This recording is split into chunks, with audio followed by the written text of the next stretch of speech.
Blackhawks fans, welcome to another edition of the Four Feathers podcast. This is episode 35 of season 5. I am GM Ron, joined by the boss man, Mr. Tony Marchese. Tony, we got a loaded show to talk about. A lot of Blackhawks happenings. Free agency opened today on July 1st. We're even going to touch a little bit on the back end of the draft. We were live after the first round on Friday night, so we'll touch on Saturday just a smidge, and we'll get into all the other happenings in Blackhawks news. But before we get there, Mr. Marchese, I'm going to hit you with a quick hashtag Crack'em, and I'm going to ask you how you're doing on this Monday night. I like to crack them on Monday night, Ron. It's a strong play. It's a rock star zone play, cracking them on Monday night. I'm doing the same thing here myself. It has been a hectic day, especially in the Blackhawks land. Ron, I'm excited to talk about it. I'm still working some notes here right now. I know we're going to get to some way too early lineup projections. I know you've got yours already done. I was a little late getting to the show here, so I'm working mine out. It's probably going to be terrible, but I'm excited, man. We've got tons of signings to talk about, some trade action. You're going to tell me that I was wrong at some point and probably rub it in. I'm ready for it. I'm ready for you to tell me how wrong I was when I was down in the dumps just a couple of days ago. It's going to be a great show, Ron. I'm very excited to be here. Let's get to it. It is going to be a great show. Before we start, Tony, I do want to remind everybody, if you want to join in on the conversation throughout the show, be like our friend Skokes here, yes, who with the quick dudes comment, be sure to drop your comments in. We can see your X comments. If you're joining us on the old X app, you can do that as well. If you want to, though, you can also do it from YouTube and Facebook. And like Skokes says, wow, what a day. What a day indeed, Tony, because it was a busy bitch. And we will get to the happenings on July 1st, but we're going to throw it back a couple of days here. Just really quick, we're going to kind of breeze through the back end of the NHL draft. You and I went live on Friday night. Yes. After the Hawks picked at 18, we thought it was over after the Sacha Boisvert pick at number 18. It was not. We were live on the airwaves when the Hawks traded back into the first round at number 27. And they ultimately took Vanacker with that pick, the winger out of the OHL. After that, though, they did not have any second-round picks. Both of those second-round picks going to the Carolina Hurricanes in that trade for number 27. So as a result, the Hawks ended up with 2 third-rounders, traded with the Hurricanes yet again, and got a third-rounder at number 92 overall, sending a pick in next year's draft to Carolina. With those 3 picks in the third round at 67, 72, and 92, they took John Mustard, AJ Spalacy, and Jack Pridham, widely regarded by most reports over the weekend.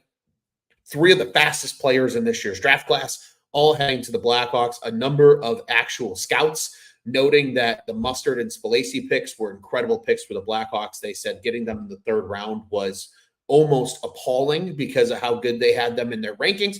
Good things to hear about Kyle Davidson's draft class, Tony. I think that's where things stood. They had 2 more picks. They rounded out 5th round. They took the Swedish center Joel Svensson. And then in the 6th round, they took the Erie Otter defenseman Ty Henry, who widely is already considered to have NHL skating ability. He's a true defensive defenseman. Could be a really nice late-round gem for the Blackhawks in the future, assuming he develops properly under the tutelage of this current front office. So, Tony, that's a little bit more about the draft. We're going to talk about that over the course of the offseason as we continue to watch more film and dive into these guys a little bit more. But the one major headline that we did want to get to here tonight was the report from Pierre LeBrun on Saturday morning that Kyle Davidson almost turned the first round on its head on Friday night, reportedly offered a 2025 first-round pick completely unprotected. So if it was a lottery pick, it would still go. And a 2025 second rounder to the Columbus Blue Jackets, trying to move up to that number 4 overall pick.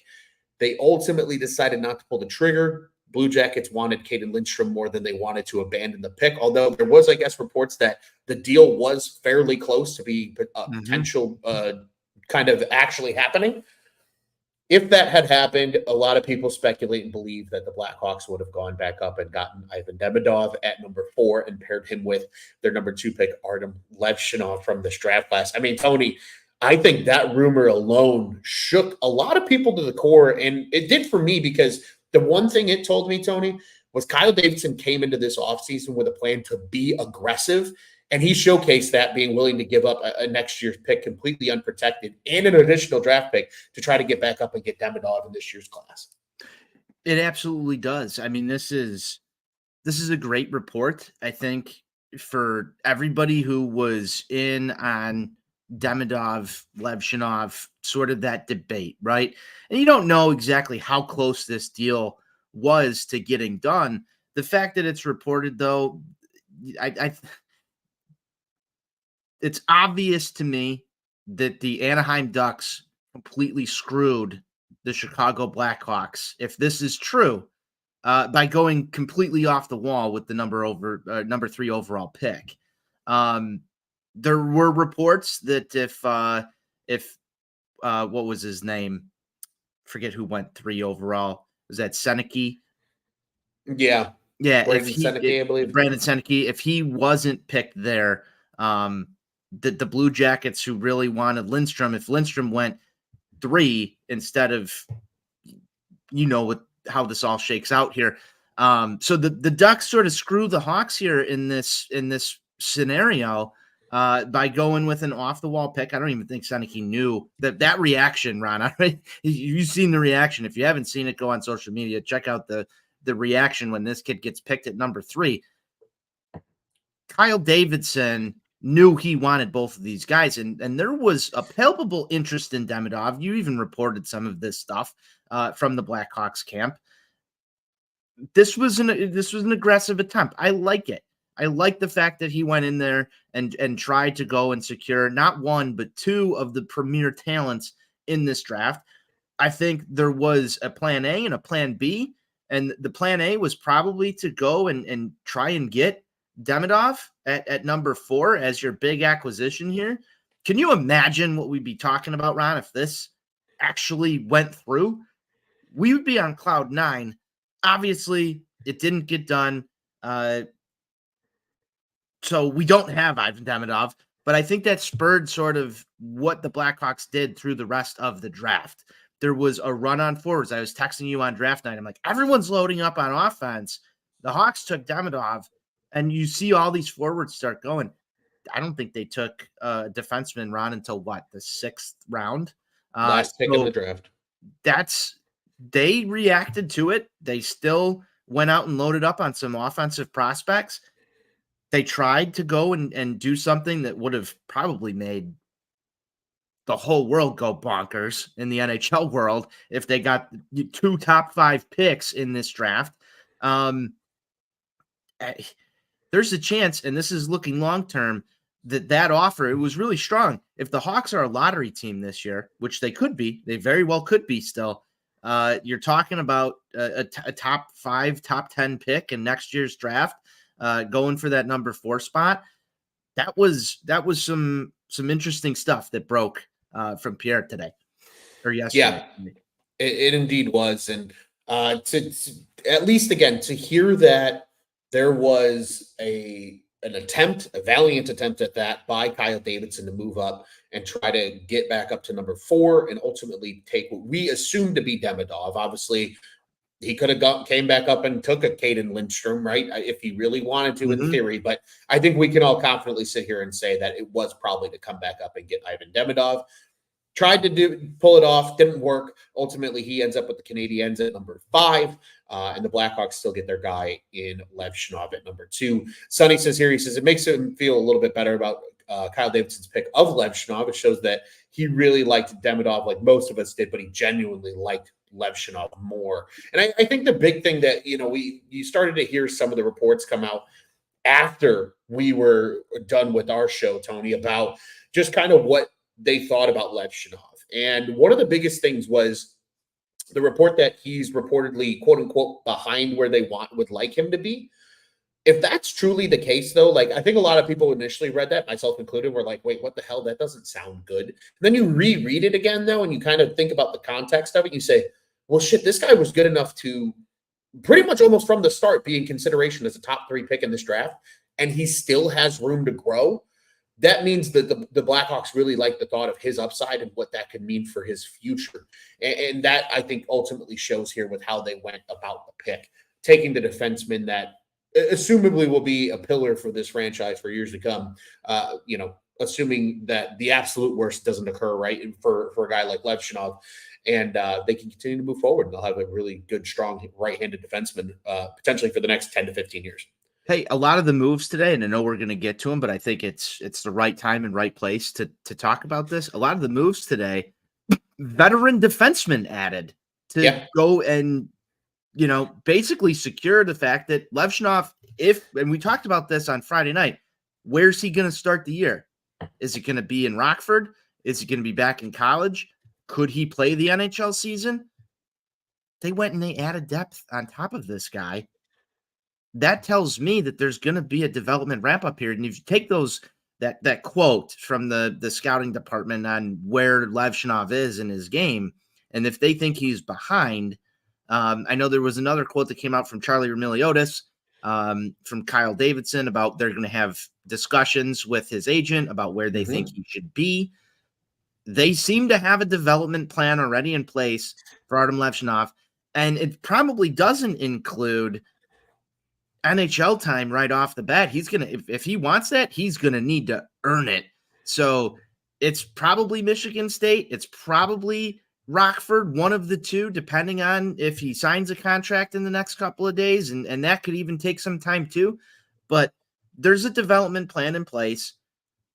I want to see him put pen to paper. I don't know about you, just every day that goes by, you want to see them lock up the contract. But depending on how this all shakes out, you've bought yourself some more time here because of the signings that were made today. We'll talk about those again in just a couple minutes here, but it extends your window, right, Ron? Like, you're the GM here. You're the one working these spreadsheets and stuff.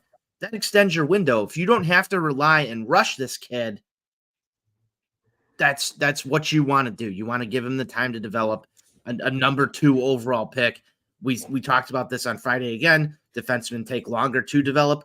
The fact that they have this in place and they went and they addressed needs, because defense was a need after last year. If you watched any Blackhawks hockey, 100%. It was a problem. I like giving this kid some runway. I don't know about you, but I feel like they have a plan in place for him, and maybe it's ETA 25-26 for Aram Levshunov.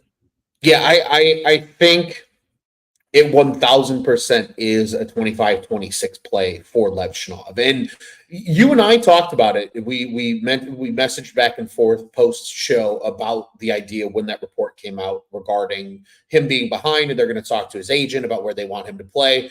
And on a kind of a spur of a moment, I said, oh, he's going back to Michigan State. But then I thought about it a little longer, and I went, but wait, he's a college guy. He is not subjected to the rules of the CHL. So they could sign him and say, you're going to Rockford. And truly, I think that's the best case scenario for Aram Levshunov. Because here's the thing. The one thing that we missed on from this past season with Kevin Korchinski was the ability to play big minutes in all situations. And he still played solid minutes in most situations. But he didn't get the Alex Vlasic treatment. And I think because of how successful the Alex Vlasic experiment went, by letting him be the number 1 guy for an entire season in the AHL, playing him in every single situation, giving him those 24 minutes a night, and letting him learn just through experience, he developed into probably the first real Blackhawk success story on the defensive end since the days of Nicholas Hjalmarsson and Duncan Keith and Brent Seabrook. I mean, let's call it what it is. Now, with a guy like with Aram Levshunov, you can do the exact same thing, but you can do it right away as an 18-year-old. So you might have a guy like a Kale McCarr, a Miro Heiskanen, who maybe only needs a year of seasoning and then could be a regular in the NHL as a 19-year-old. That just bodes beautifully for the course of your rebuild if he's truly ready. And I think even if he spent a full season in Rockford plus a little additional time in Rockford coming into the next season, they absolutely have the leeway now to do that because of some of the signings that they made today. And again, we're going to get to that here in a few minutes, Tone, but I do want to get quickly to a couple of comments here as well. One of them from Skokes here, he says he believes that Ben Pope confirmed that Levshunov will either be in Rockford or Michigan State. He really didn't confirm I do want to just clear this up for everybody, and this is not to put Skokes on the spot at all. Ben Pope did the numbers game, just like the rest of us. It said, well, that pretty much assures that Levshunov's not going to be in the NHL because there are guys who are more quote-unquote NHL ready who are competing for very little window of opportunity this coming season on this Blackhawks team. So it's more so Ben Pope saying, hey, look, realistically, and I second exactly what Ben Pope had to say, Levshunov will be either going back to Michigan State or Rockford. But if I'm a betting man, because Davidson said they already have a decision in mind that they want to pitch to Levshunov, it's 100% for him to turn pro and be in Rockford where, A, they can watch him every single day because he's in your system. B, you can set him on an NHL level physical plan because they talked about him just jumping into school in August and not really having a real camp or anything like that. Just totally let him just be the guy for an entire year in Rockford and let him grow on the fly. And I think that's ultimately. And Ron, I think there's a chance that even if Levshunov winds up in Rockford, I mean, injuries happen. Guys go on tears. If he's in Rockford, it's much easier to get him up to the NHL level. If you need him in any case, if he's proven himself in any case, that he belongs at the NHL level, I think Rockford's sort of the logistical move there versus Michigan State. That said, I don't want to run into one situation, Ron, and we talked about this. I don't want the whole college experience and Frank Nazar him into this season. I think that's wrong for his development. And I hope you agree with me. You might have a different opinion on this, but don't go start burning contract time towards the end of collegiate hockey season to then sign him and send him straight to the NHL.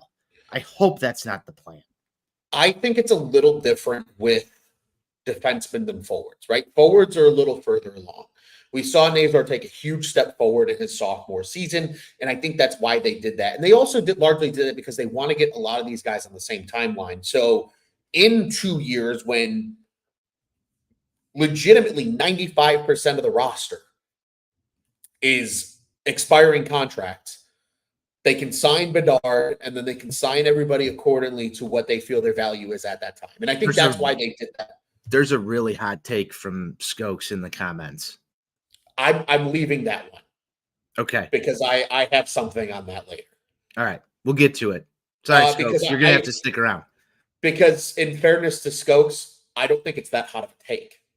So that's my hot take. That's fair. Save the opinions. We'll come back to it. We'll save that one. There's a lot of good comments in here to everybody in the comment section. We are going to get to them, I promise you. There are just there are calculated places within the show's rundown here that we can bring up your comments and make sense of them here.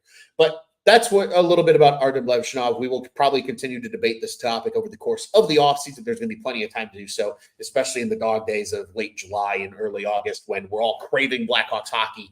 And the focus will largely, in the city of Chicago, at least be on the Chicago Bears. Let's be completely frank how things go. But when we need that little itch, we'll continue to debate the Aram Levshunov thing. But nonetheless, the draft is in the books.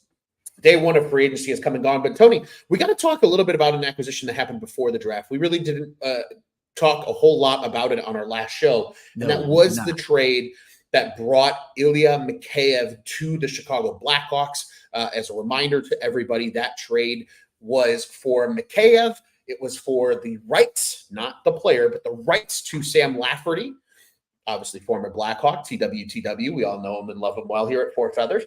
And a 2027 second-round pick for just a 2027 fourth-round pick. That freed up a lot of money for the Canucks to go out today and make some big moves, like signing Jake DeBrusk to a big 7-year contract at about $5.5 million per season, among other moves made by Vancouver. As a result, the Hawks also got Mikheyev on a discount. 15% of his contract was retained by Vancouver. So rather than carrying that $4.75 million cap hit like he would have, he's only a hair over $4 million, 4.037, I believe is the exact number for his average annual value for the next 2 seasons for Ilya Mikheyev. I mean, truly, Tone, a great trade. Even though Sam Lafferty goes to Buffalo today as part of the free agency, there was a report that they talked to Lafferty, tried to work something out. It just didn't work for both parties, even though Lafferty expressed that he loved his time in Chicago, and it wasn't bad conversation by any means. They just wanted different things, and that's going to happen in the course of NHL free agency. So he signs 2 years, $2 million per season with the Buffalo Sabres. Ultimately, you give up a 4th-round pick for a second and Mikheyev for 2 seasons. A great trade, again, by Kyle Davidson. He's got a thing for robbing the Vancouver Canucks because he did it also with Jason Dickinson, getting a 2nd-round pick with him as well to take his contract away from Vancouver. And look what Jason Dickinson has now turned into as a member of the Chicago Blackhawks. Tone, your thoughts on the Ilya Mikheyev addition? I think for all intents and purposes, there's one man who's got to hate this deal, and it's Johnny Nani, our guy who's not here with us tonight. Huge Sam Lafferty guy. As you mentioned, the guy brings some TW, the will to win, some grit, some just passion, sandpaper type hockey. And Johnny and I know you are as well, Ron, big fans of that. I was excited about Sam Lafferty coming back in this deal. Obviously, a deal does not get done between 2 parties, and I feel for Johnny in that situation. That said, I mean, this is sort of just a swap, draft pick for Mikheyev, really, is what it sort of comes out to. I've seen some tape. I wouldn't say that I'm huge on his game, but as a 3rd or 4th liner, we're going to talk about this a lot tonight. I really like what they've done to revamp the bottom 6. And this was the start of a player profile that you're seeing brought into Chicago. And this was one of the first acquisitions in it. I think Lafferty also fits that mold of guys that would play well in this Kyle Davidson's sort of master plan. But that said, you still went out and you did a bunch of work. Obviously, if he was one of those guys on that list that KD had, it just didn't work out. I'm sure there was more. I know we've got a comment in there about why did we not get Steven Stamkos. We're going to talk a little bit about Nashville because I'm very concerned about Nashville, Ron. And I think we need to give that some air at the end of this episode. But that said, this trade was sort of the start of, I think, the first domino in what you saw happen in free agency today. If you separate that out from the draft, the Hawks were obviously looking for a certain profile of player. Mikheyev fits that, and I'm fine with the trade. I think it was you gave up not a lot to get some assets back. You're a huge fan of it, and I know this because you've been wanting this team to take on some salary cap space, Ron, so that you can start to get your cap friendly and your spreadsheets all worked out the right way. So I think you're probably a bigger fan of it from like a GM perspective. To me, it's sort of just like, okay, I want to see what this kid does when he gets here, and go from there. But we've all seen the highlight of him skating with Connor McDavid at this point. So there's a flash there. I want to see it in action. I want to see it when we're sitting in the UC and him chase somebody down like that and show off those skills and be happy that he's here in Chicago. That's kind of how I feel. 100%. I think the Mikheyev addition to me is very much a Kyle Davidson-like move and what they want in this, especially in this forward group. They want guys with that straight line speed, kind of that balls to the walls mentality, especially on the wing. He's a big body. He brings some scoring upside. I mean, he's put up respectable numbers, not, it's not going to jump off the charts at you by any stretch of the imagination. That's why when the trade was made, I was like, oh man, this seems like a sort of Joey Anderson type profile guy. Just maybe I would say it's much higher upside, but like a higher level of talent. I think Joey Anderson's a little bit of a different player. Joey Anderson, to me, more of a true like defensive forward, right? Like he's got some offensive skill, obviously, but he's a very responsible forward in all 3 zones. He knows what he's doing, even though he's a young player, right? I mean, he's only 26 years old, but he kind of knows what he's doing in all those aspects. Where Ilya Mikheyev is a little more of a true scoring touch. Like when we talked about the reports, Tony, and I know there was a lot of content that was surrounded by. Do we want to say he's a better Reese Johnson? I wouldn't even put him in the same I category. know, And but these are the upgrades we're talking oh, about. So absolutely. let's look at what was filling out the bottom six here last season. Sure, you can make the argument that Taylor Radish. You could slot some of these guys in. We'll go through some of these names. What you saw before versus what you're going to get. I think 100%. it's a drastic improvement. It is. And I really like, again, I like what Mikheyev brings, and I think he fits more to the identity of what Luke Richardson, Kyle Davidson want this team to do. He's going to be fast. He's going to provide some offensive upside. He's going to play hard. And that's exactly the identity the Blackhawks are trying to create. So I'm a big fan of the trade. It never hurts to get, I always make the analogy with Johnny, right? It's nice when mom goes to the grocery store and gets you 3 weeks worth of groceries instead of just a couple days worth of groceries. Kyle Davidson now doing that with these draft picks, getting a 2027 second, able to spread out that wealth. That's just another pick now that hopefully in 3 years, when this team is hopefully competitive, they can flip that, maybe actually get something out of it rather than just using it on another prospect that will happen and go from there. Matthew is saying Ilya, and I'm sure autocorrect hates the word Ilya. Trust me, I've typed it enough times now, but he said Ilya was a great trade. I tend to agree on how that went. So let's dive into the free agent signings because I want to know what your favorite free agent signing and least favorite are of this group. But I'm just going to read through them, read the term and the AAV for each of these players that were signed today by the Chicago Blackhawks. Kyle Davidson was really, really busy, and you'll love to see it. I will get to my soapbox of telling you that you were wrong and that you shouldn't have been so down in the dumps, but we'll save that for a little bit later in the show. Fair enough. But I want to talk about these players because there are actually some really appealing and exciting players here that I want to discuss. So in chronological order, virtually, of how they signed is how I structured this. So we're just going to run down the list really quick. Tyler Bertuzzi was the first name, 4 years, $5.5 million per season. So it's a $22 million contract for him. Alec Martinez, who his entire salary is going to be paying for beers for those that are sad about 2014 still. But he gets 1 year at $4 million. Teuvo Teravainen, our sweet, sweet prince, is back. He gets 3 years at $5.4 million per season. The Hawks upgraded at goaltender. Tony, something you were wanting this team to do coming into free agency. Laurent Brossoit, the historically backup goalie who's been really, really good over the last handful of seasons, gets a 2-year deal at $3.33 million, as the great Pat Foley. We love it there. That's why the fireworks were going off. We needed somebody to not be Arvid Soderblom in the net next year. Ain't that the truth? In addition to that, Tone, they weren't done. Hawks continuing to beef up that bottom six.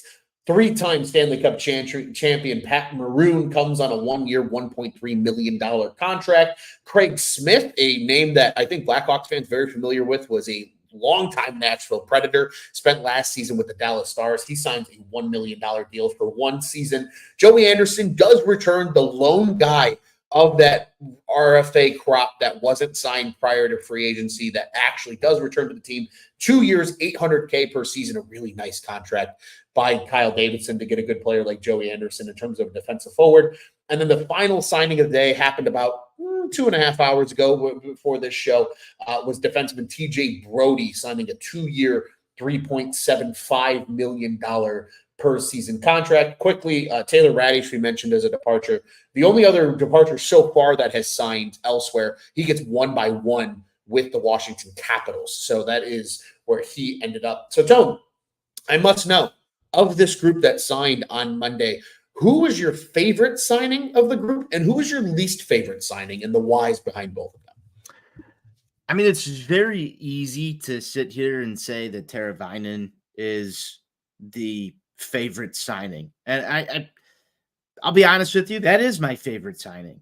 Here's a guy that should have never gotten away from the Chicago Blackhawks. And I think if you followed this team through those cup years and you knew about the prospect hype behind Teuvo Teravainen, you knew that he was sort of billed as that guy that was going to be here to carry on sort of Jonathan Toews, Patrick Kane, like as they were sort of winding down their careers, ascending into stardom.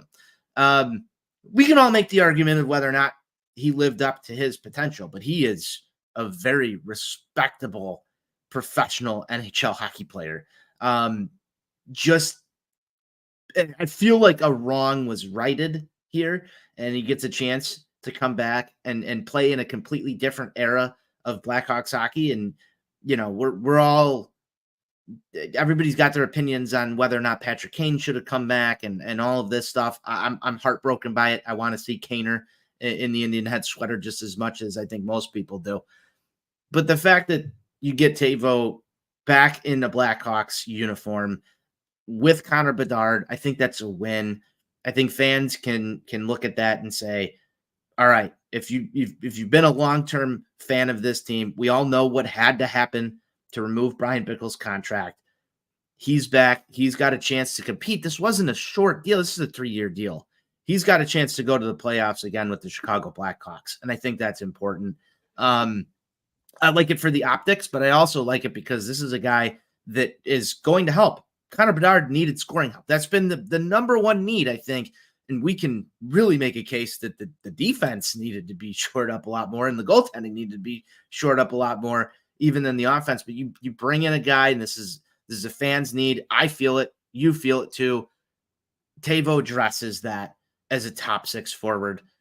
I wanted them to go out and do all this sexy forward stuff. That's a sexy forward name. Thank you. I'm happy about it. Teuvo Teravainen, 3 years, $5.4 million. I think that's a great deal too, Ron, from a cap perspective. I think that's a really, really, really solid deal. You're not overpaying this guy. If you want to go to the least favorite, again, I'll take the easy ones right off the board. This is low-hanging fruit. Alec Martinez. Come on. Really? Why? And this might be an early ruffle some feathers. It might be. This might be an early ruffle some feathers. But Kyle Davidson, man, knows how to just make one move every offseason that slaps nostalgia in the face and says, fuck you, I'm doing it anyway. Last year it was Corey Perry. We saw how that worked out. Yeah. He was a guy that Blackhawks fans fucking hate. And now you're bringing on probably another name that might even be more detrimental to Blackhawks fans' mental health by bringing in Alec Martinez. I'm not kidding, Ron. After the Alec Martinez experience, I'm pretty sure I signed up for about 3 years of adult men's league hockey after never stepping foot in organized hockey afterwards, because I just needed something to take my mind off of 2014. It was a detriment to my body. It hurt. I was sore all the time, but I have Alec Martinez to thank for that. I can't believe that he is going to be in the Blackhawks dressing room, walking around in there. It gives me the skeevies, man. I hate the fact that he is here. However, from a logical standpoint, again, these fit the Kyle Davidson type signings. He brings stuff to the table, so I can give it that. But from a Blackhawks fan perspective, come on. This is another just like, hey, I'm going to do a bunch of things you love, but I'm also going to hit you with a left hook that you didn't see coming. That's Alec Martinez here. When I saw that tweet this morning, it's like, Alec Martinez, I'm like, there's no way that he is signing here. How does this compute? Yeah. Really, we're doing this? And that, I feel like it was sort of the same reaction that I had with the Corey Perry thing. Like, come on. And now it's a 1-year deal, $4 million. It shores up the blue line. We talked about the Levshunov stuff earlier. It's fine. I don't think he's going to be here for anything consequential. But could you imagine for just 1 second? Let's go off the timeline here. But I don't know. Maybe he signs another 1-year deal or something. They make it. I don't want that guy involved in any Blackhawks success. just for history purposes. I know Pat Comiskey probably agrees with me, and there's other people out there that do too. I'm sure it's a touchy subject. I hear you. There are a lot of people that said that today. I think my favorite one that I saw was, I forget who it was, but somebody just dropped, it was like a rundown of quick thoughts on each player, 4 words.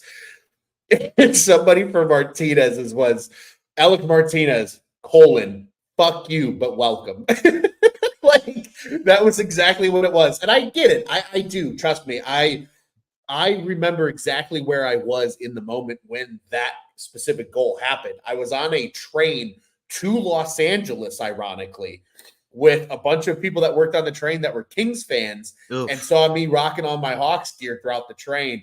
I remember walking to the like snack car that night to get like a Kit Kat bar or something. I have my Hawks gear on and just getting harassed by the workers on Amtrak, and just getting poked fun at because of what happened there. A train ride to Los Angeles. A train ride to Los Angeles. That was a fun trip. I'll tell you about it sometime. It was a good one. But I'm gonna need more stories on that. But that's a crazy place to be when it is. The Kings take down the Hawks. That's like a train to hell. I got a bone to pick with Charlie the next time we see him because he had to tweet that highlight today of the actual goal, and I was like, that's just disgusting. Not today. No.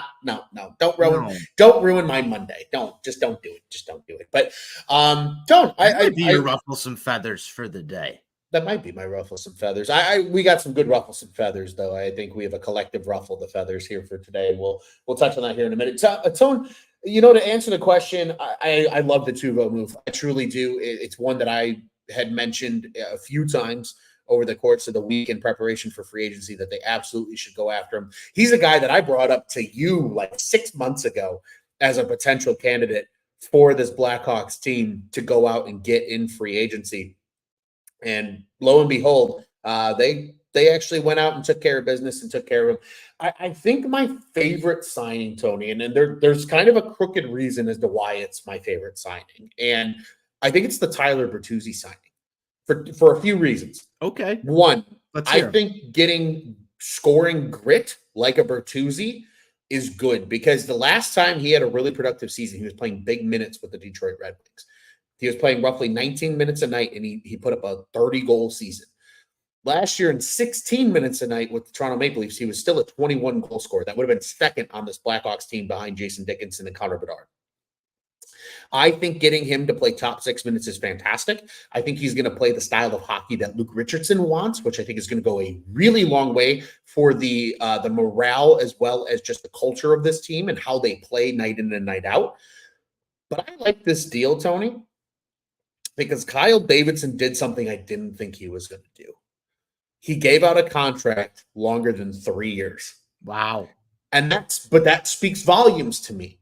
And that's why I wanted to bring that up. I'm saying wow because I thought there was going to be a 4-year deal. I did not. But you did not. And this is the part where I get to tell you, you were wrong. I was wrong. I thought there was going to be a 4-year deal. It's very interesting. We were on a phone call earlier this afternoon talking about, who's under contract until when. Here's a guy that Davidson locked up that's part of a long-term plan. It's the first time you're seeing it. That's a step forward that I wanted to see. Agreed. And that's one of the reasons I like it a lot as well. And I think in addition to that too, Tony, just to build off that point, it also showed this is the first real big splash that Davidson made as GM of the Blackhawks, handing out a sizable contract to a guy that he didn't just go and trade rights for, right? Just a flat out traditional free agent signing. This was the first time that Davidson really did it. Can we crack him to that? We sure can. Yeah, we can. I already cracked mine, but you can absolutely crack yours. I think it speaks a lot of volume, pardon me, giving out a 3-year and a 4-year deal to Tuvo and Tyler Bertuzzi, respectively.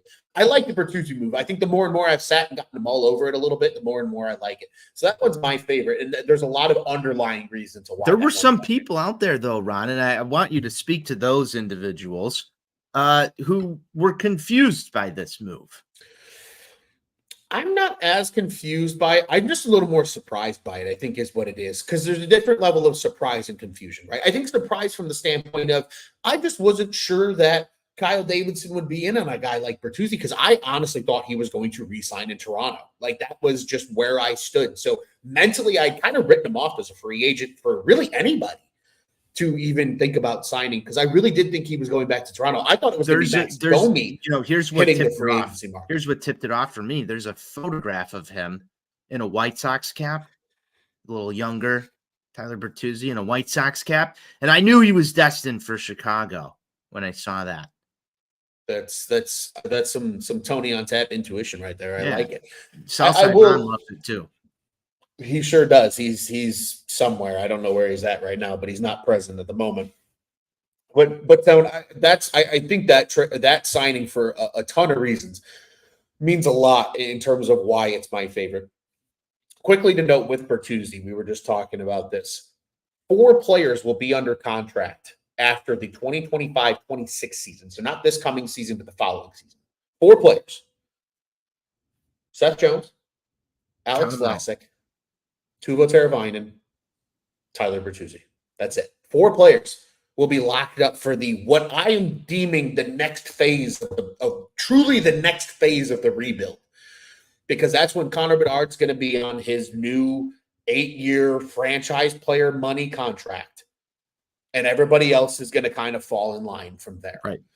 But this is the crop of guys that Davidson said, I want you to be part of my math-making problem in 3 and then in 4 years when Connor Bedard's making 14 and a half, whatever the hell the max is a player can get in a single season. He's going to get big-time money probably.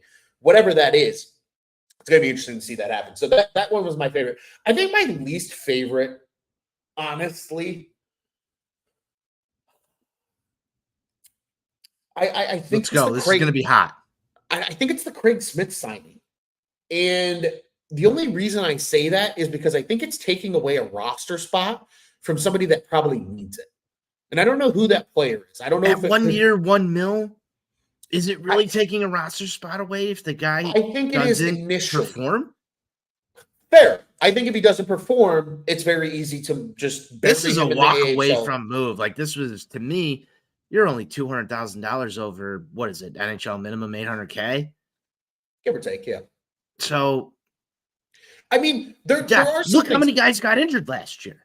Oh, I agree. I'm sorry, I'm arguing with you already on your least favorite, but I actually kind of like that signing. I think guess what? Even if he doesn't dress and he's on the roster, he's a body.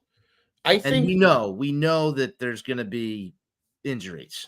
Sure. I think this is where this comes for me here, Tom.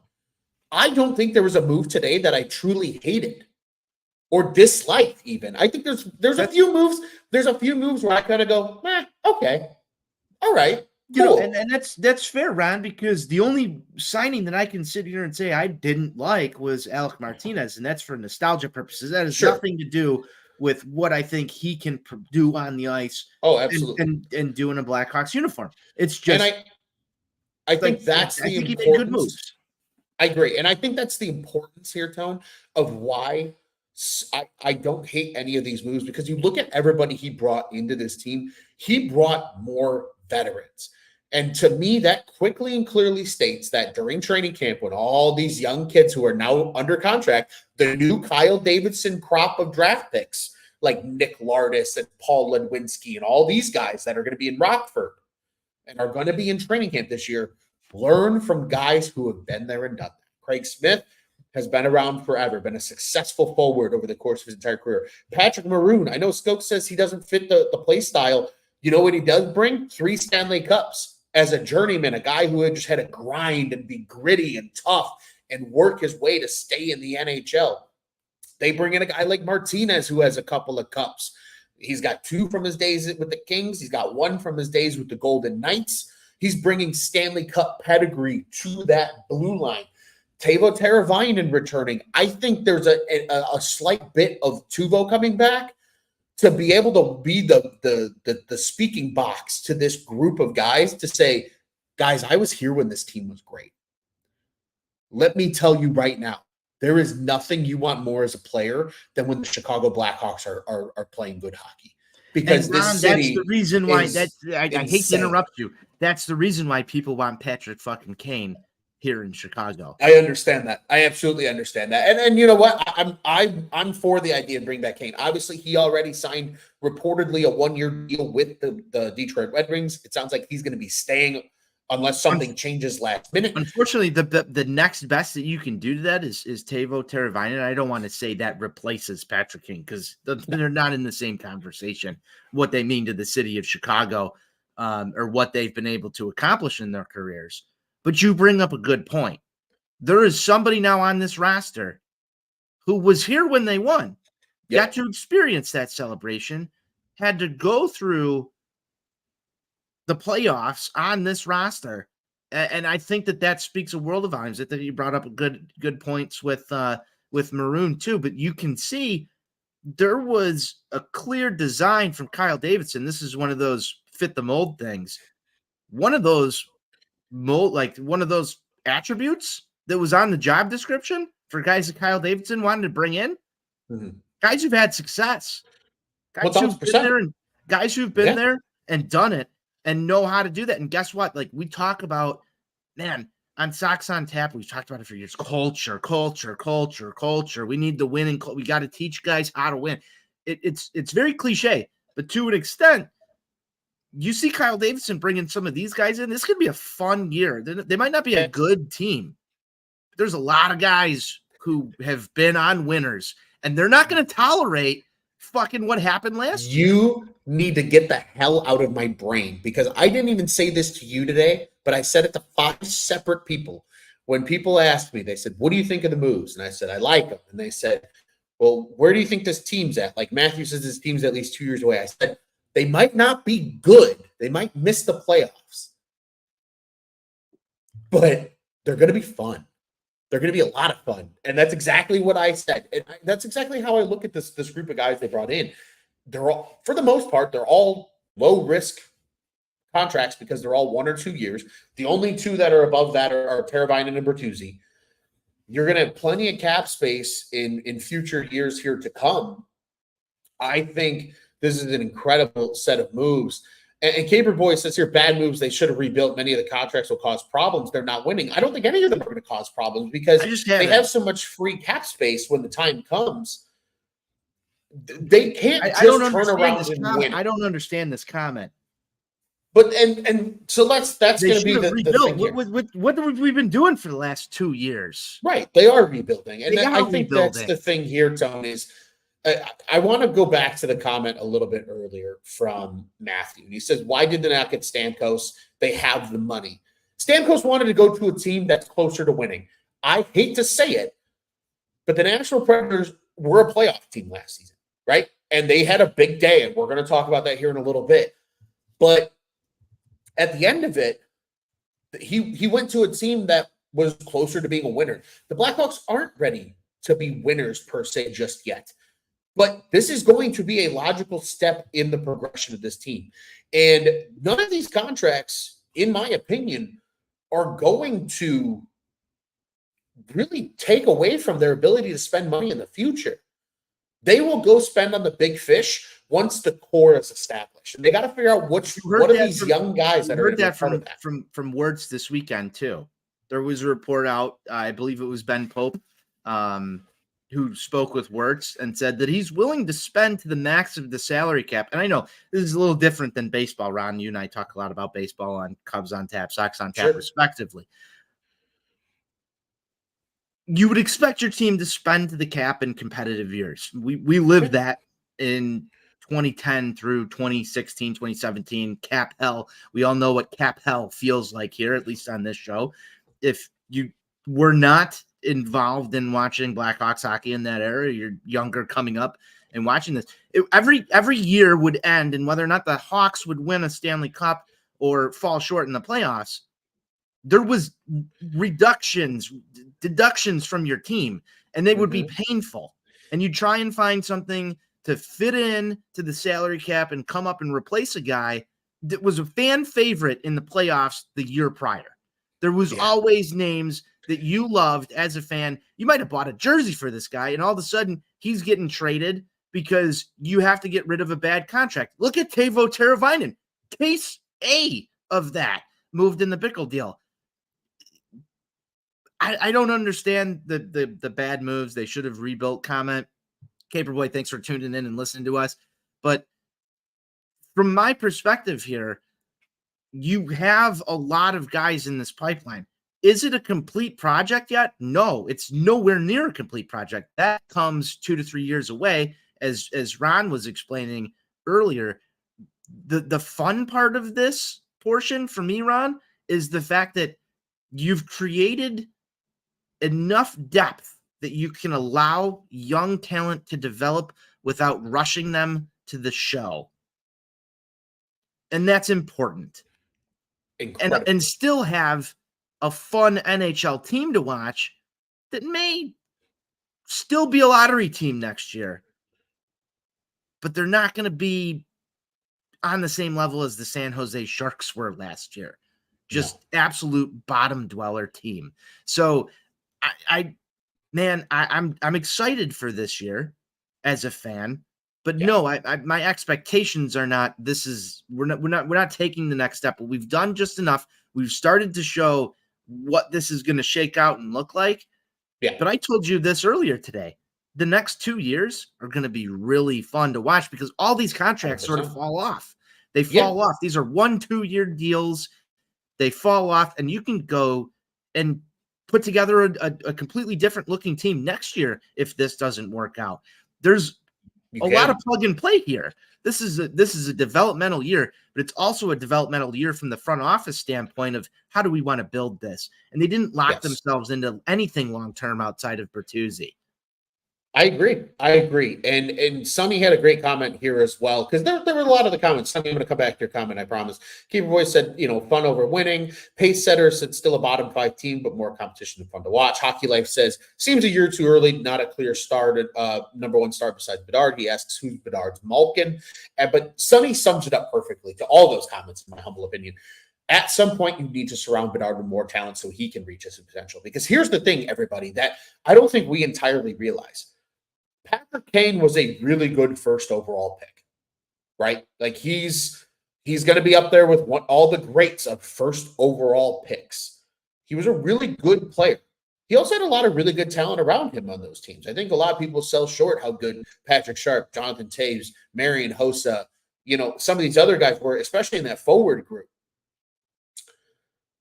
Connor Bedard coming out of the draft was considered generational, which includes the names like Sidney Crosby and Connor McDavid, who we just saw on display in the Stanley Cup final.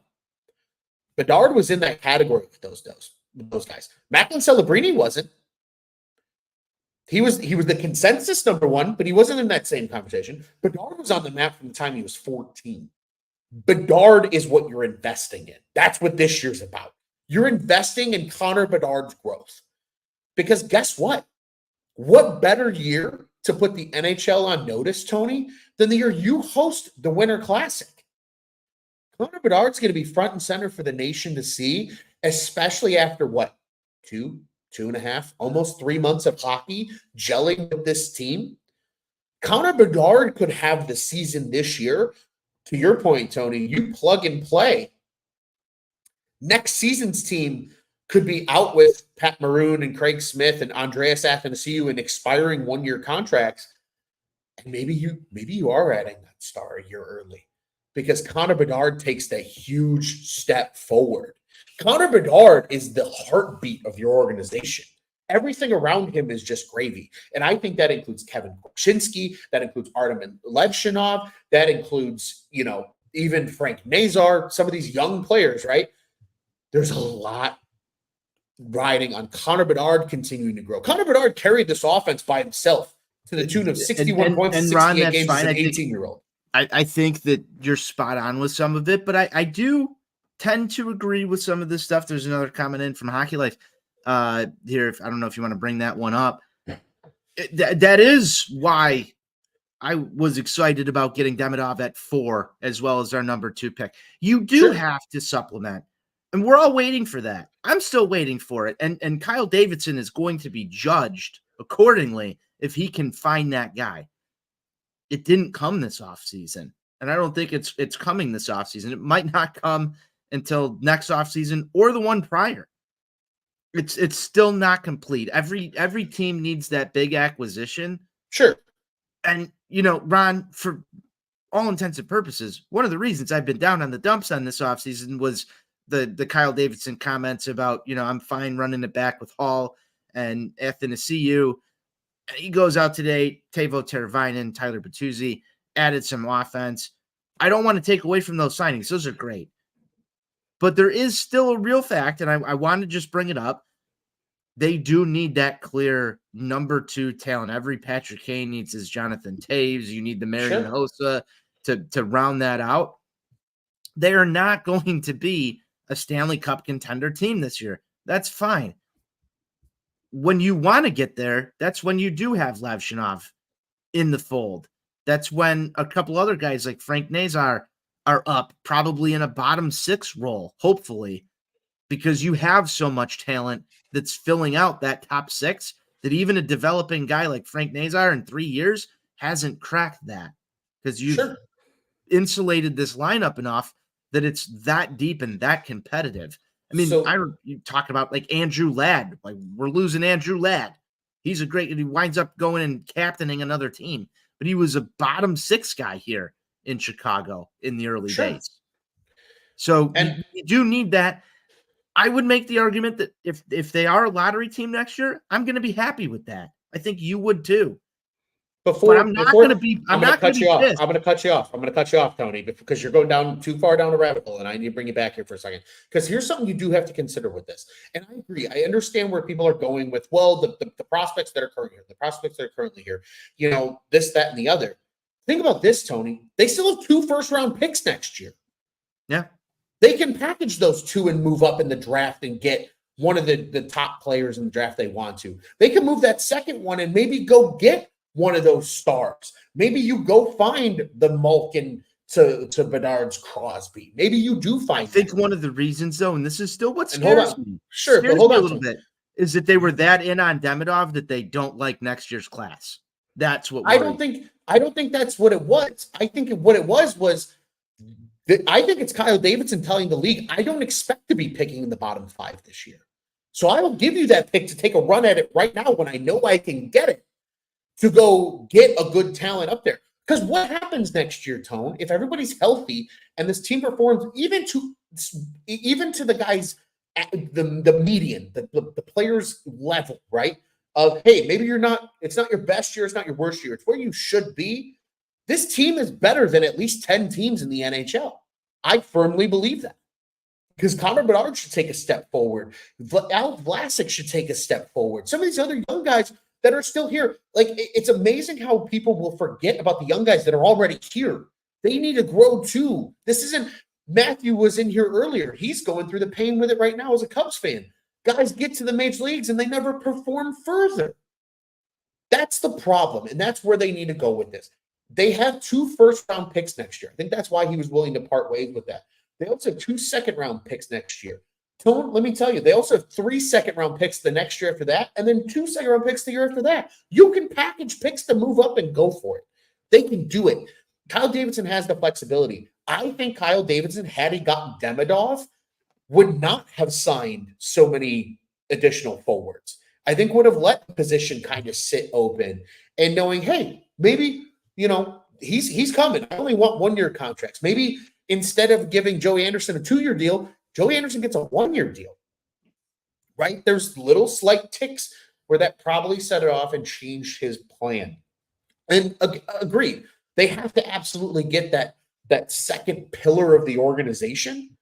But until they can find that, that's where I'm not mad about what they went out and did today for agency.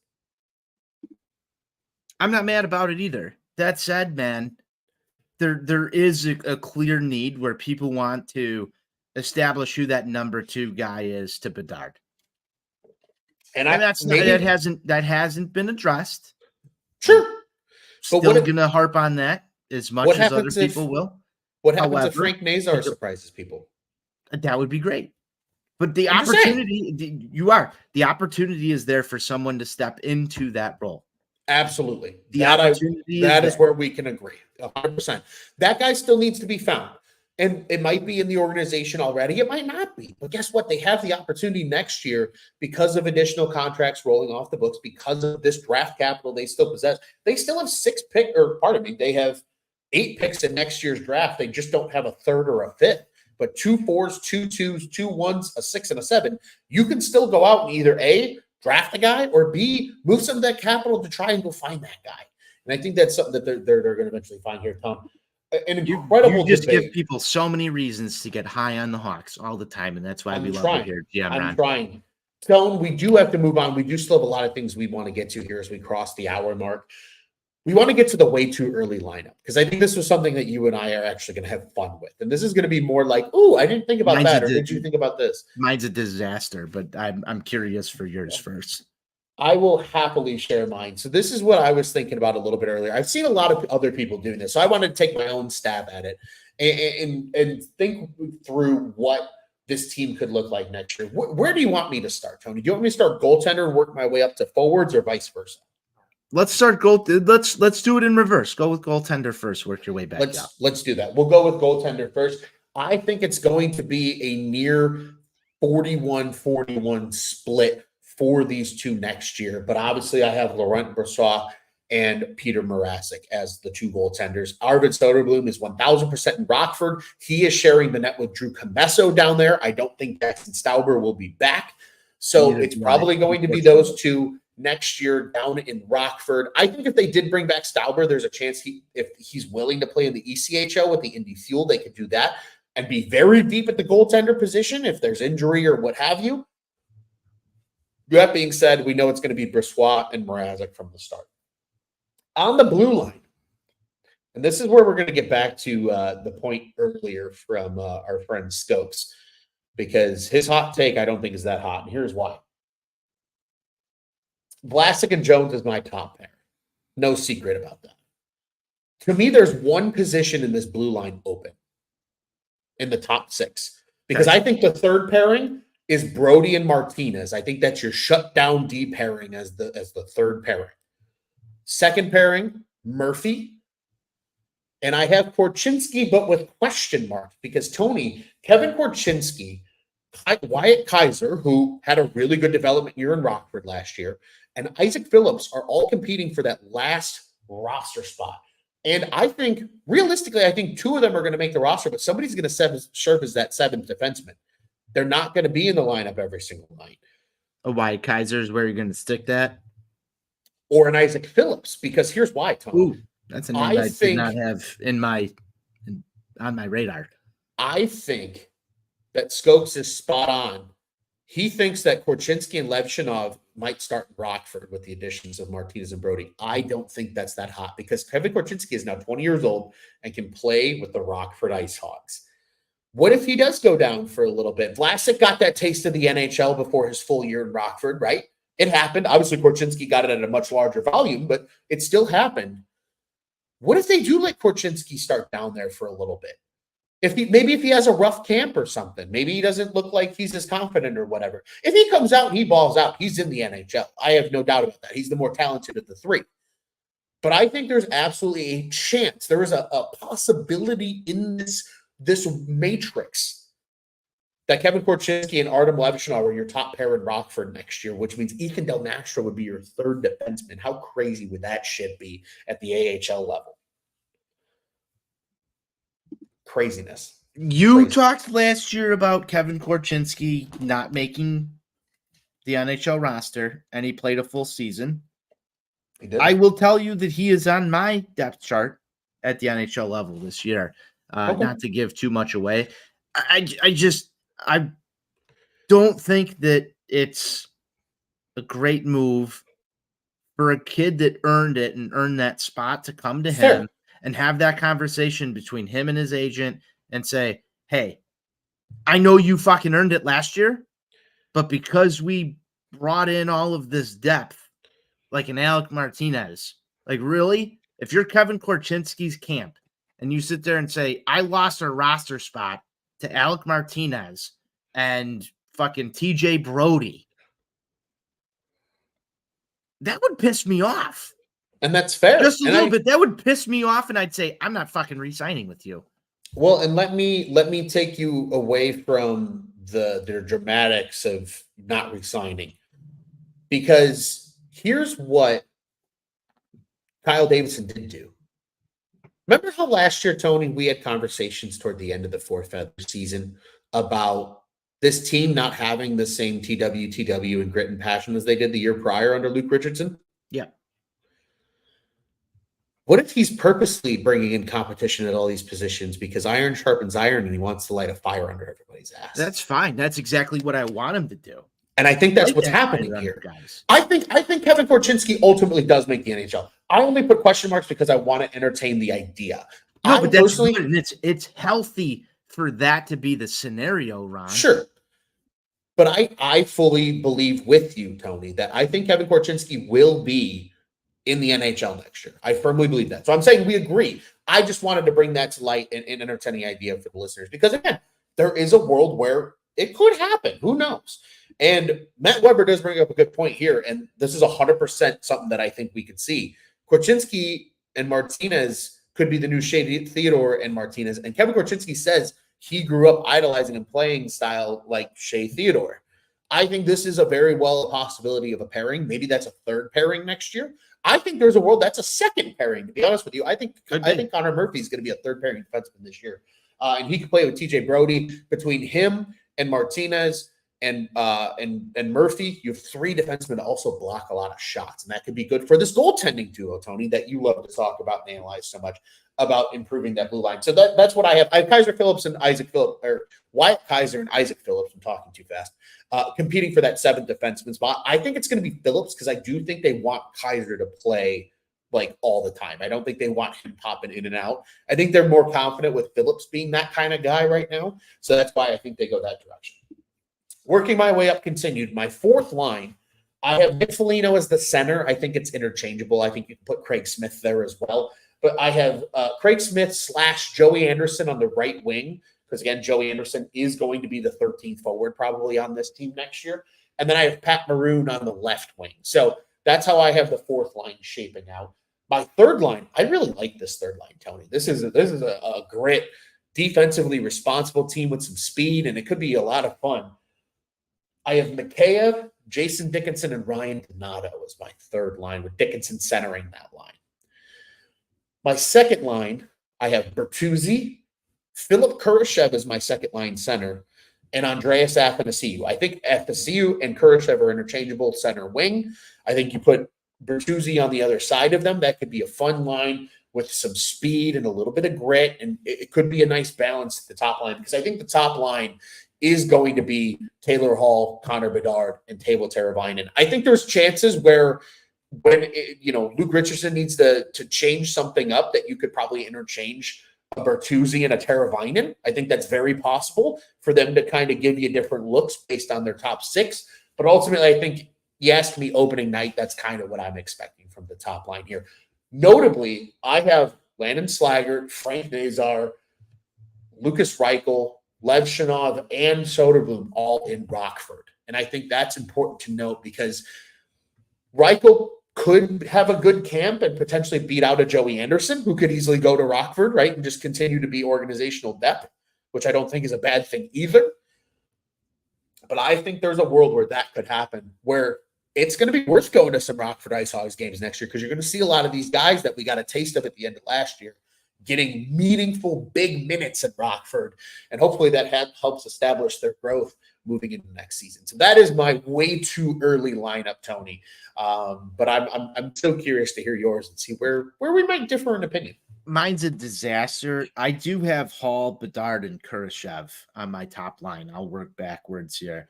I just think that Kurashev and Bedard, there's some chemistry last year. It's easy to throw them in. Keeping Bedard and Kurashev on that top line, Ron. I don't know about you. I think, okay, again, you earned it last year. Let's see what happens. But he's definitely a slide guy that can fall back down and Teuvo Teravainen take that number one spot up there. But I'd have Bertuzzi, Dickinson, and Teravainen on line two. Ooh, intriguing. And I think that for some odd reason, that's just it sort of works. Yeah, I think there's like a mix of grit and goal scoring there from a second line that when you plug and play this a little bit, Ron, I think that balances out your front two lines when you throw Kurashev up to one. It certainly can. It certainly can. I feel like you do get a little top heavy though, with that being your top six. I don't think as top heavy as it would have been, let's say, like this year, right? Where if you're playing all your guys in your top six, your bottom six is miserable. I think that's a big credit to Davidson and what he did. I don't hate the idea of Kurashev staying with Bedard. I'll be honest with you, Tone. I've wrestled with that idea all offseason. absolutely all offseason, because I'm like, hey, he had a great season with him. He was the second leading scorer, or one of the closest leading scorers on the team behind Bedard, because of the season he had playing next to him. I wouldn't be mad about seeing, does that chemistry continue? And then it's really about who's that third guy that you play with them now, instead of who are you finding to flank Bedard on both sides. Well, so that's why I throw Hall up there, because I feel like we write Hall off just because of the injury, and we never got to see that line develop. There was a plan in place last year to have those three guys basically playing together all year. True. I think you start the year looking at that, and if it doesn't work, you can reevaluate and go from there. But hey, why not throw that same thing out if it was a good plan last year to be your top offensive line? Obviously, the stakes are a little higher now as we move this thing along. But hey, Hall's got some first-line pedigree. We're not going to debate that. Khrushchev played it and earned it last year, so let's see if he can continue that. Bertuzzi, Dickinson, Teuvo Teravainen, there's a lot of pucks that can go into the net there on line number 2. I mean, arguably, you can flip both around, but nobody's going to do that when you have Connor Bedard on your roster. And we saw this with Kane and Taves eventually getting split up between line 1 and line 2. So that's why I felt like it was balanced. Line 3 and 4 for me are sort of just a mashup, and I don't even know who's winning faceoffs down here and how we're going to do this. But line 3, I had Donato, Athanasiou, and Mikheyev. I felt like if you stack Mikheyev and AA on a line, you might have some real speed on a third line. And so I was just like, okay, we're going to go for it. And then sort of a more defensive but gritty line for Anderson, Foligno, and Pat Maroon. Intriguing. So you have Craig Smith as the 13th forward. I do have Craig Smith as your 13th forward. Sorry, I just don't find a spot for him in there. If you're, and then that's fine. Sure. Like we're talking about why there's guys that aren't going to make imagine this Blackhawks team having depth to the point where, like, the guy that's the 13th forward, you're like, oh wow, is he actually going to get time? He probably should, right? Like, he's good enough to get time. It's been a while since we've been able to say that about that 13th forward. 100%. I mean, we've watched the last 2 years of Blackhawks hockey. I digress for the sake of time. Jones and Vlasic, I'm with you on the first pairing. I've got Murphy and Korchinski at 2 and Brody and Martinez at 3. I was pretty much in unison with you on the goaltenders, but we got a comment in here. We'll probably see both of these lineups at some point. Yeah, we probably will. We probably will. And that's why both of ours were, I think, somewhat okay. You really intrigued me though with the who was at the Korchinski and Martinez line. And when I saw that comment, I sort of wanted to switch to it. So that's I think that's a pairing we will brought up a really potentially see. I think that's absolutely something we'll see. I'll tell you, Tony, the more I think about it now, I think, especially because Donato is also very much an up and down energy player, I think a third line with the speed of Mikheyev and Athanasiou, crack them, along with a Donato could be a lot of fun as a third line. Like, dare I say, bringing it back to the third line. I tried to make this as electric as possible. As electric as possible. It's electric. Hey, if we could throw it back to the speed days of Victor Stahlberg on the Blackhawks third line, that could make for a lot of fun, I think. I think an energy third line in Chicago is just something that's part of the Blackhawks fan base identity at this point. So that one is the one you got me with. I think that one's super, super intriguing. And it'll be interesting to see how that comes to fruition. Tone, we do need to continue talking. There was a comment about this a little bit earlier. It comes from Matthew as well. If I could find it, he said, I know y'all know Quenneville and Bowman reinstated. He doesn't want them. He thinks it's BS. That is true. Stan Bowman, Joel Quenneville, Al Mikheyev have all been reinstated. Not sure if, Matthew, this is a context clue of maybe just not understanding what they mean by reinstated, but reinstated means they just can seek employment in the NHL again. They're all fired by their respective teams, so they're free agents as executives and coaches, essentially. As of July 10th, they can formally accept employment. They can agree upon it beforehand, which today there was a report already that Stan Bowman will be joining the Edmonton Oilers front office. They don't know in what role or capacity yet, but that is the report and rumor. Joe Quenneville can sign as a coach somewhere. Mikheyev can join a front office. So that's all that means. They won't be coming back to the Blackhawks. So there is nothing to seek or worry about there. Tony, there was a lot of mixed opinions on this, and that's where I want to kind of go with this conversation a little bit. Is just the extremes, and not necessarily like black and white extremes. I think it's very like this one kind of goes this direction, this one kind of goes this way streams, but like they all get to a middle point.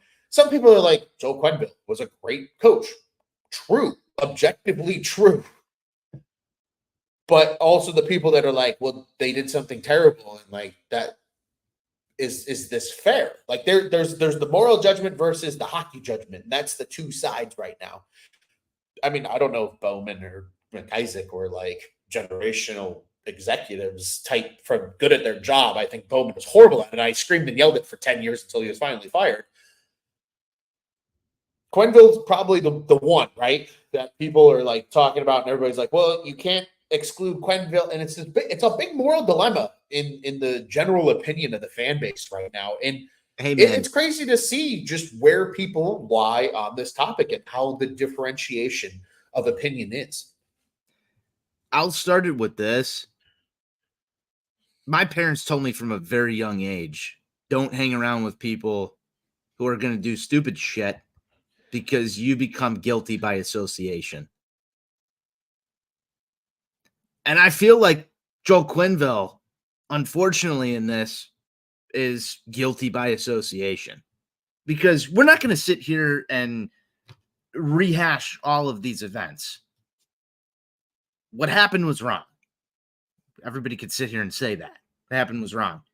But when you read some of these reports, at least we've dug into a lot of them, it doesn't seem like Joe Quenneville was super involved in the hiring of, overseeing of where things went wrong.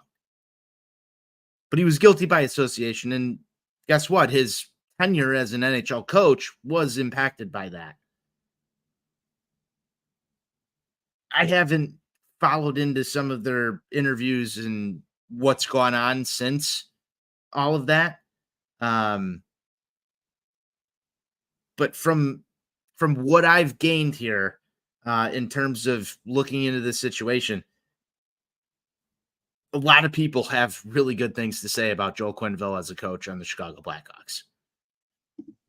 No, absolutely true. The other guys, that's here nor there in terms of people saying good things about him. I know that there was comments from Patrick Kane and Jonathan Taves about Stan Bowman handing them contracts worth tens of millions of dollars, and money talks. We know money talks. There isn't a lot else behind that, backing that up.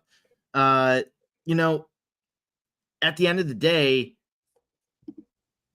it happened, and people are going to have opinions on whether or not these guys should ever hold those positions again. I think everybody's entitled to their opinion on that, Ron. Yeah, the NHL made a tough decision today that they knew that they were going to probably piss somebody off regardless of what they decided on, and they ultimately decided to reinstate these guys. As we noted, Bowman, it sounds like right now is the only one that is going to potentially regain employment, at least Is right he away. going to go in? Is he going to go into Edmonton and just remake the seal of approval, like him and Peter Chiarelli, steal that stamp from Peter and have his own Stan Bowman no movement clause stamp of approval up there in Edmonton? I don't know, man. We'll have to wait and see. Again, I don't know what position he's taking. So obviously that will impact what he can and can't do. But we'll have to wait and see. But that is the status of that. Some other big news not related to NHL free agency that occurred today. Another piece, Tony, of news that relates to the Blackhawks but is not directly related to free agency is that of the schedule. The Hawks will open the season in Utah, so they will be the first team to take on the new Utah Hockey Club in its quote-unquote franchise's history. Are they going to have a name? Can we stop this for 1 second? Just put They a pause on won't. this. I think Will they're they not have giving. a name, or are they going to be Utah HC, the Utah Hockey Club of Utah? For 1 year. For 1 year, they're going to be Utah Hockey Club, and then they're going to have an official name. That's Why? what I've been told. Why, I don't why know. are we doing that?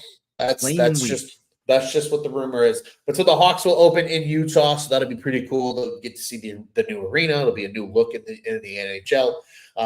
That will occur. I believe the date is October 8th. I want to say I might be wrong, but it's right around in that general area. Yes, there is a report, as Anthony Tony says here. I heard Yeti was leaked. It was actually supposedly leaked by the GM. I don't know if he wasn't supposed to say it or not, but at the in Vegas during the draft, he was quoted saying something about the Yeti and seeing if that's going to be the case. Nonetheless, the Tossing some Blackhawks feelers out there.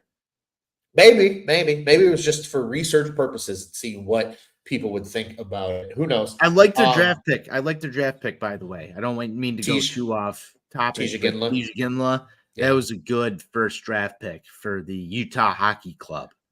That was. It was To a get good some one. NHL pedigree in there. Yeah. I love this from I like that comment too in there. Utah Skinwalkers. I'm a big Anthony Tony guy. I don't know if you knew this, Ron, but I'm a huge Anthony Tony guy, and the Utah Skinwalkers. That makes me laugh. Cheers. That's a good comment. That is a good comment. Yeah, they had some crazy, like, kind of creative names, and I like that they went that direction and made something more than the weird stuff. Like, not that Golden Knights wasn't original, but like the Kraken had more thought and personality, I feel like, put into it maybe than the Vegas Golden Knights. Nonetheless, Hawks open at home on October 17th. That is a Thursday night. That one will be against the San Jose Sharks. So it will be a Connor Bedard versus Macklin Celebrini game. And that'll be the opener at the United Center. Hey, kudos to the NHL marketing team for throwing the Blackhawks in there. Ron, that there's going to be salty motherfuckers out there because they're all over the place. Here's the NHL engine. It's Connor Bedard. We've talked about this. There's a reason the Hawks are playing in the Winter Classic this season. Ratings were down. What do you need to do to get ratings back up? You need the Chicago Blackhawks in this day and age in hockey in order to move TV needles. So Winter Classic, then you go and you say first game in franchise history. Who are they throwing out there for the Utah Hockey Club? The Chicago Blackhawks. Yep. Macklin Celebrini versus Connor Bedard in the Blackhawks home opener. Let's load it up, baby. I love this. Ron. You might get some national attention for your Chicago Cubs all the time, more Sunday night baseball stuff than maybe the Chicago White Sox do. The Bears, charter franchise of the NFL, they get some primetime stuff, but it doesn't always happen all the time. The NHL, if you're a Chicago sports fan, you get to be sort of even when you're bad, you get to be sort of the New York Yankees of the NHL. That's the best part about being a Blackhawks fan, baby. Let me tell you. Prime time. Let's fucking go. Prime time. They're on all the time. Why? Because people tune in. And that's the best part about it. Yeah. Sorry, I went on my soapbox. I love it. You're 100% correct. They know, especially when the Blackhawks have a star like Bedard, that's going to draw ratings and draw attention. And we saw it last year. All of the Twitter comments about how people don't want to watch the Blackhawks 15 times a year because guess what? The data says otherwise. Yeah, there's your salt shaker moment of the show for sure. From Tony to the collective group that are in that camp. Tony, it's time to ruffle some feathers, and I wrote this in for us because I think this is outside of our own personal ones that we've already shared throughout the show. This is a good collective one. You said fuck Trashville. I said yeah, fuck Trashville, and Johnny Nani said stupid mustard cats. That is ruffling feathers here tonight because you want to talk about what the Nashville Predators did in free agency. They had a busy day. Yeah, recap that for everyone real quick. They go out and get Steven Stamkos, 4 years, $8 million per season. He goes to Nashville. Then Jonathan Marchessault follows suit, 5 years, $5.5 million. I can't believe he got 5 years of term. He's going to Nashville. And then Brady Shea on a 7x7 contract goes to Nashville. 3 huge free agents going to a team that still made the playoffs last season. They extended UC Saros on an 8-year extension. They're going to have an Askarov and Saros net. They are a team that went out and meaningfully improved. They cleared a lot of cap space by moving Ryan McDonough back to Tampa, which ironically gets them Steven Stamkos in the end, if you really think about it, because of McDonough, they couldn't re-sign Stamkos. At the end of the day, they are a better team. And like Pacesetter says here, he says, Preds are going for it. He asks, do you think they'll get there, Tony? Hey, we all know that banners last forever in Nashville.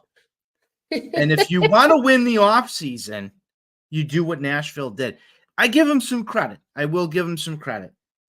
It's been a couple of years in Nashville that I think they'd want to forget in terms of their NHL franchise.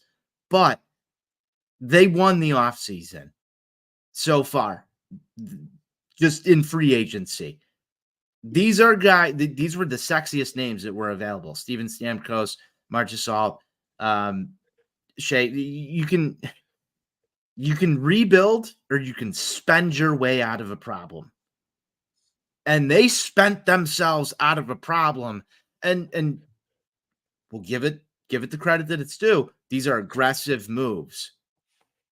I can't wait. I can't wait to play the Predators. We might get our asses handed to us. They might. But there's something about playing Nashville, Ron. To me, it's sort of reminiscent of the Detroit-St. Louis rivalries through the Cup era. And I know Detroit doesn't play in our division anymore. It's sad. Detroit sucks. We all know that.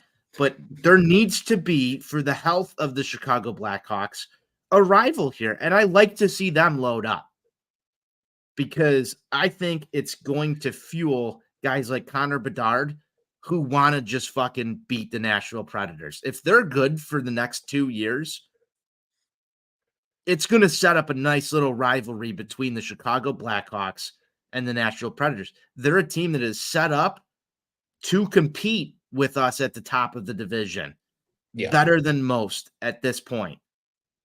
Are they going to be able to overcome the Chicago Blackhawks? Maybe they were more aggressive this year. Again, I will hand them the banner. They can proudly raise it in Bridgestone Arena. We won free agency, and they can raise that on opening night, and we'll see where it goes.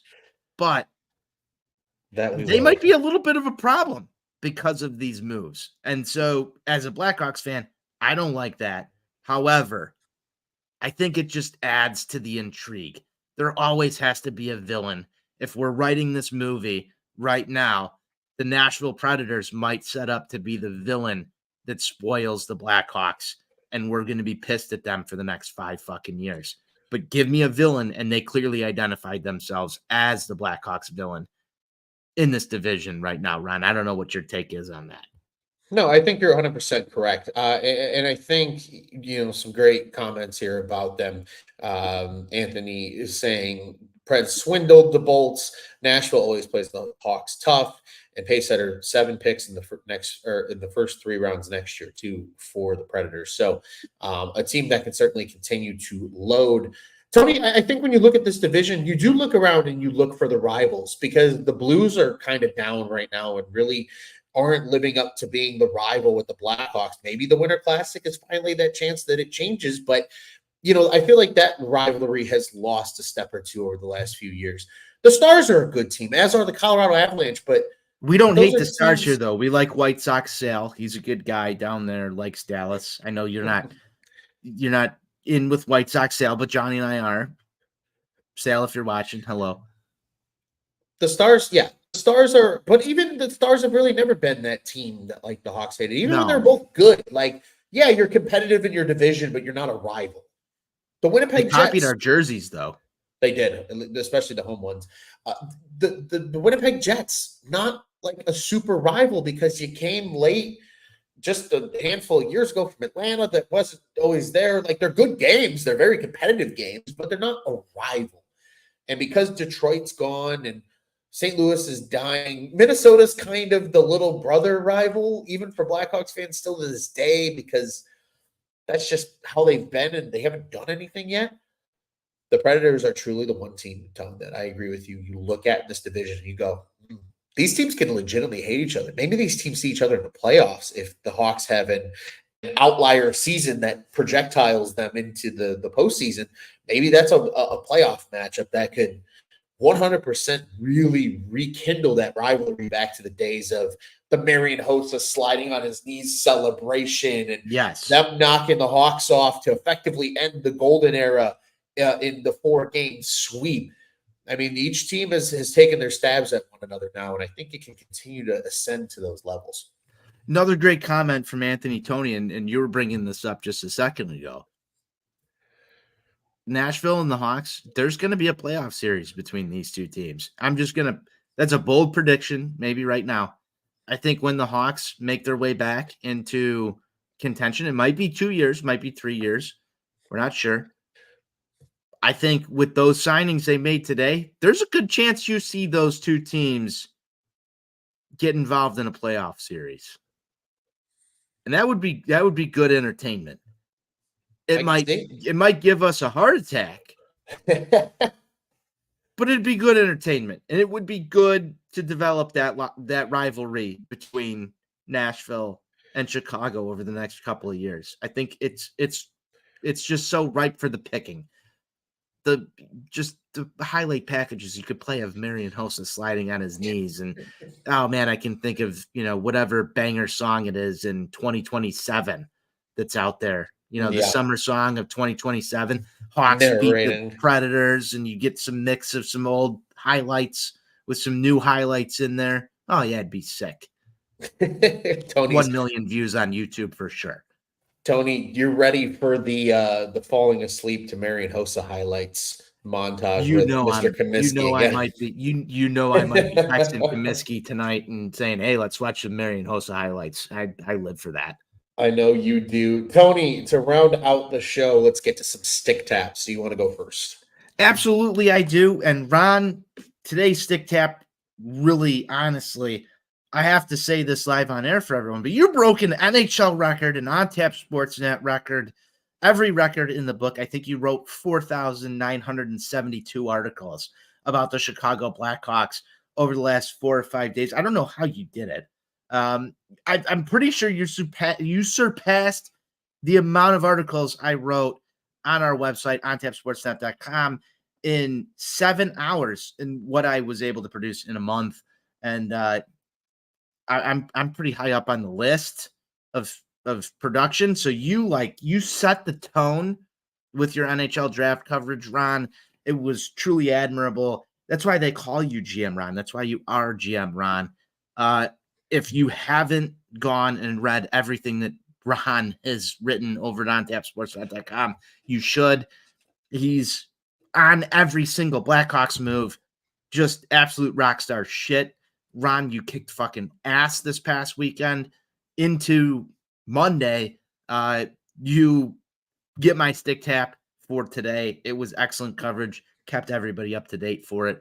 I appreciate all your work over here at OnTap Sportsnet. And Ron, it was great to break all of this down with you today on a show. We've done 2 in the past, 4 or 5 days now. Yeah. We've had a ton of Hawks content. You've driven it. And I appreciate all your work here, man. So stick taps to you, my friend. Well, thank you, sir. It was fun. I got into grooves because this is something I love to talk about. I think this is the team I truly have the most passion for talking about is the Chicago Blackhawks. And you can see why. I get up for it. I get excited for it. It's my jam. Tony, I got 2 stick taps. I got a late edition as well. The first one being stick taps to you, my friend, for making the incredible PhD salary cap geography graphic that is now Brown Loose's Twitter banner. It's sensational, and it's very much appreciated because you were in the PhD. It wasn't me. Hey, but you made the little plaque for it, and it looks fantastic. You can check out that. It's the good old safari hat picture for everybody that's curious. Everybody knows. If you know, you know. And it's beautiful. My second one is the Kyle Davidson, Tony, because he's sending a message.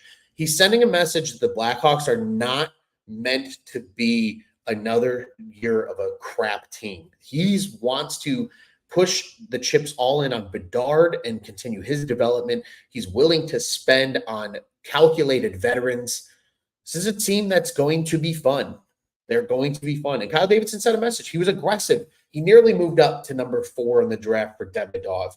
He went out and signed 7 players today. It was an insane stretch for Kyle Davidson. He's showing everybody that he means business. He means it when he says, this is the year we take that next step in the rebuild. He put his money where his mouth is, Tone, and it was great to see. So stick taps to Kyle Davidson for sending the message that, hey, I mean what I say when I tell you what I say in the media. Good stuff from Kyle Davidson. Tony, it's time to start to wrap things up. But before we get out of here, I want to remind everybody to follow the Four Feathers podcast on your socials. At Four Feathers Pod is where you can find us.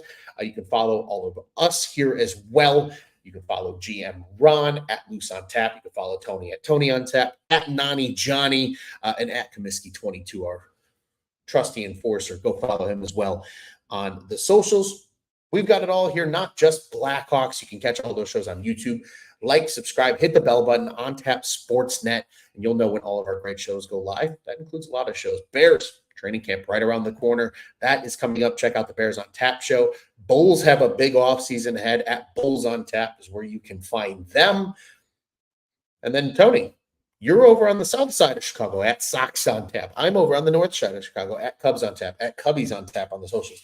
Be sure to follow all of our great content here at On Tap Sports Net. OnTapSportsNet.com, at OnTapSportsNet on the socials, the OnTap Sports Net. Go and check out what's on tap in Chicago sports. Tone, this was a blast. This was a lot of fun. I had a great time talking about it. It was my Christmas morning. It was a hectic day, but now being able to sit back and look at it and really start to, watch all the numbers and calculus happen in front of my eyeballs as we get a feel for what this team is going to be in the fall, my friend. It was always a blast. We appreciate everybody in the comments for joining us here tonight. Appreciate everybody that watched along and listened along. It's going to be fun to hypothesize about this Blackhawks team, and it's going to be even more fun when hockey finally gets here in the fall. Tony, what do you say? Let's go Hawks? Let's go Hawks.